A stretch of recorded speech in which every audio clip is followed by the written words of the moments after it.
wherever you are in the world. And welcome again to Radio Works World. My name is Marion Bevington and I'm the Vision host. And I'm really excited. This is going to be a great introduction for you and me for 2017 and how we can spend this year, which will help us to feel that we have a better life, help us to enjoy life more.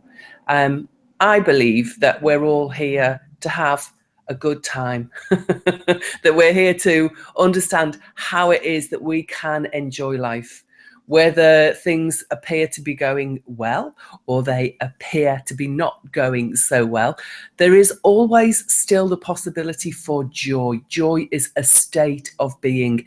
It's not created from the outside. We believe sometimes, though, that it is.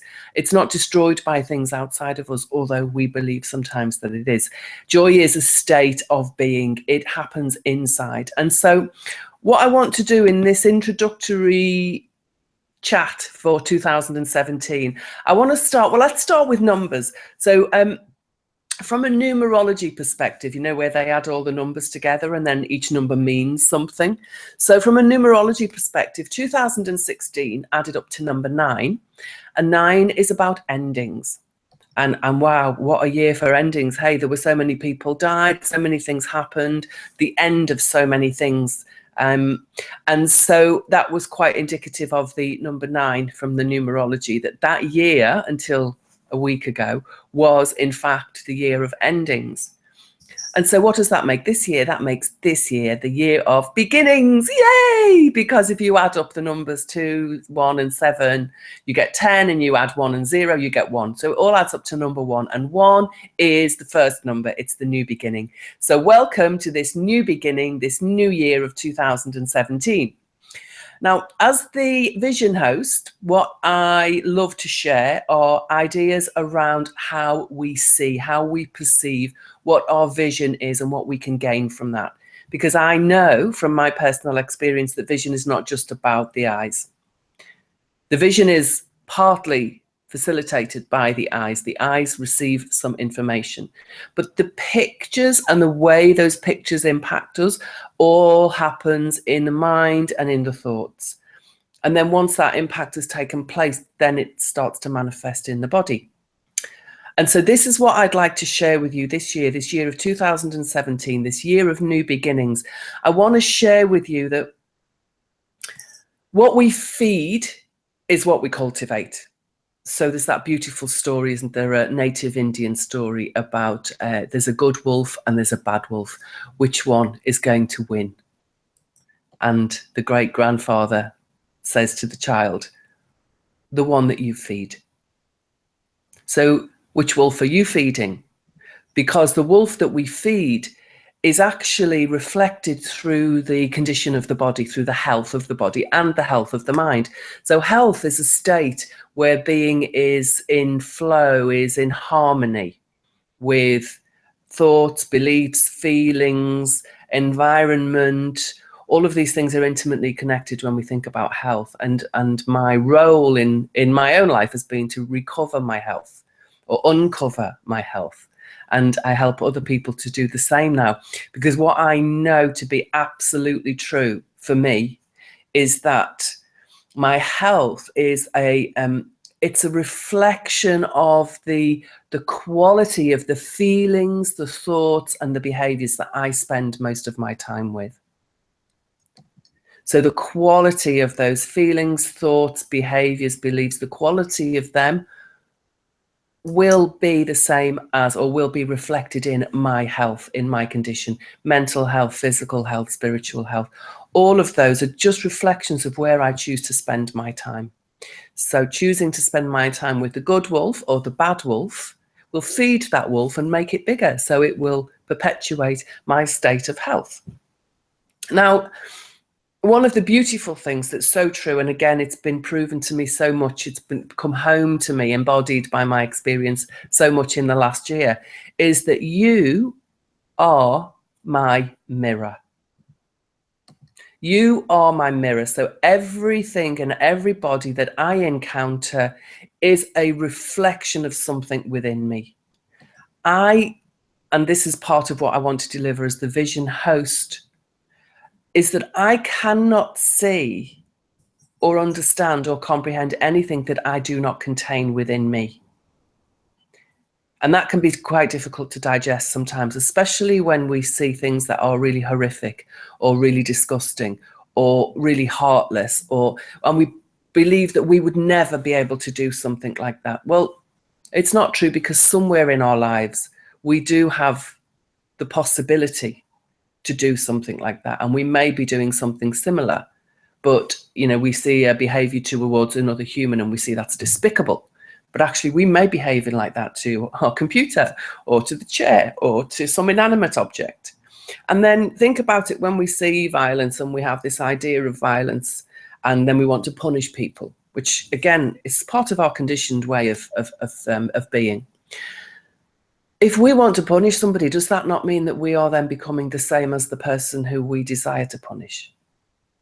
Because to cause pain to another is pain to another, regardless of what that level of pain is.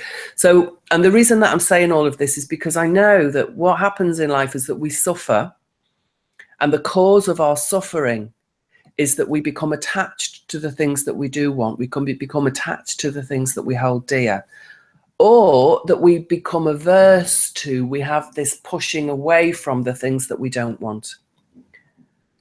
And it's while we have these attachments, either the wanting of what we do want or the pushing away of what we don't want. These are like branches of behavior. There's a great yogic interpretation of this, that Rajas is the wanting to keep and Dvesh is pushing away. And the fruit of both of these branches, the fruit, it's called Abhinivesh, which means fear.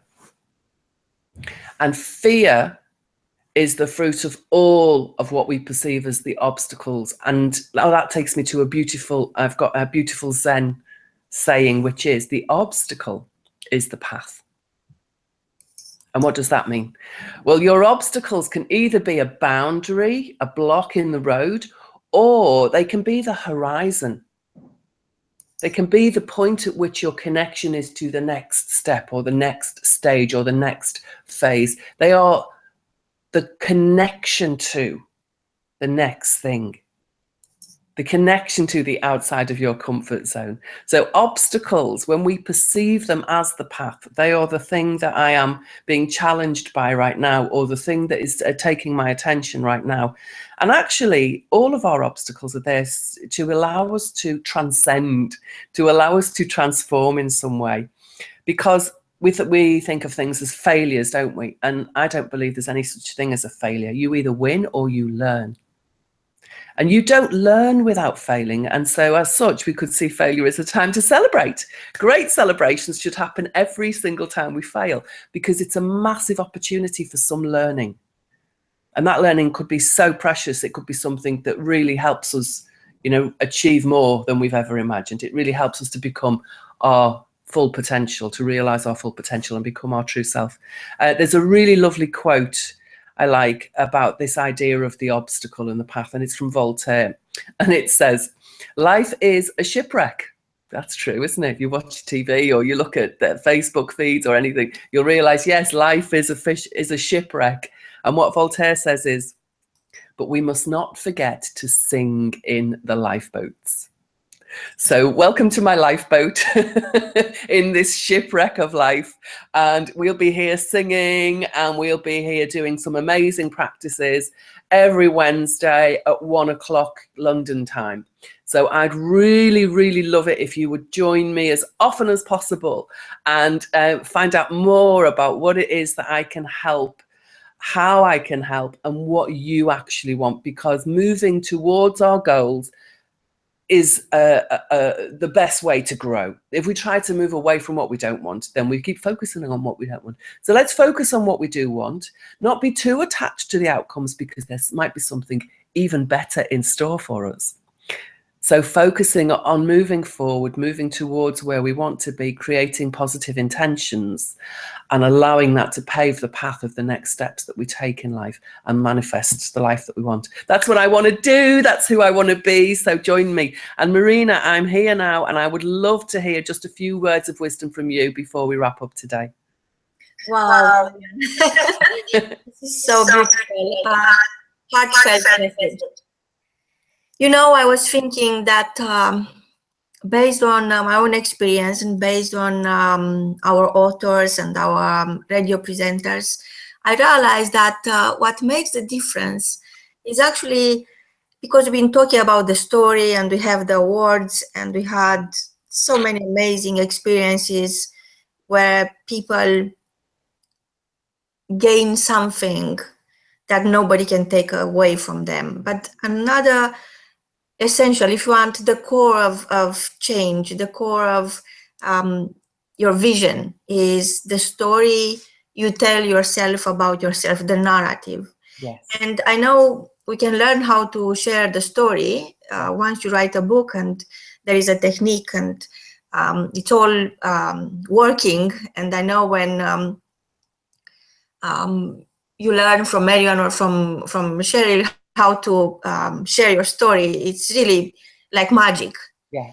But actually the real magic happens only when you change the narrative, you change the way you tell yourself the story about yourself. Yes. Because I really, really believe, and each day, if not each hour, makes me be more true to myself. And I know that what other people think of you is none of your business.